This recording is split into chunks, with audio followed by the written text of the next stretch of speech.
This coastal Arab Israeli fishing town is recognizable to passers-by by these distinct blue houses after the name of the village, Jisr Zarqa, meaning Blue Bridge in Arabic. But it was deemed a so-called red zone, an epicenter for COVID-19 in April, and was put on temporary lockdown during what was considered the first wave of the novel coronavirus in Israel. The lockdown has now been lifted, but residents say even before the COVID crisis, this village has always felt cut off.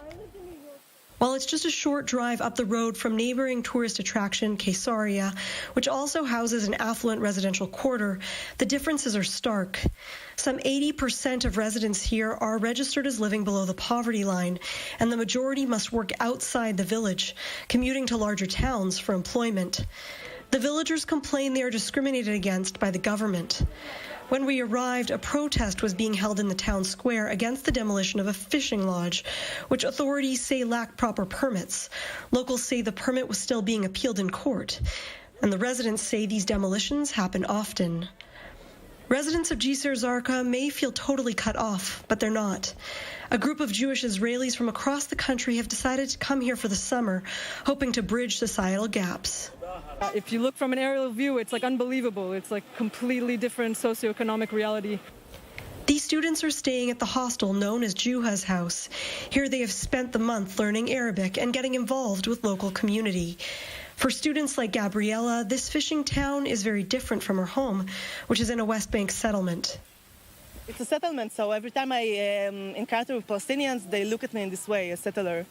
So it is a long journey about home and politics and Palestinians and this land, and it's really personal also because the place I grew up in. Today, the group is planting an edible garden, together with locals in the courtyard of this school. It is important for us. It's for the small children at this school here. On their recess, they can come here and see the garden. This program began last year, before the COVID crisis, and participants say this year has been especially challenging for local business. Just yesterday I was visiting a beautiful coffee shop that has like a big garden and everything, and it was all empty, and I was talking to the owner, and he said it used to be such a place full of life and people, and like watching soccer games and people smoking shisha and drinking coffee and everything. And I was the only customer, and I was there for like 2 hours. This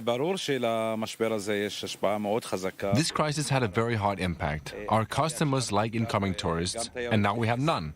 And all our economic activity depends on that tourism and the restrictions. People are afraid to go out, so it's been very hard.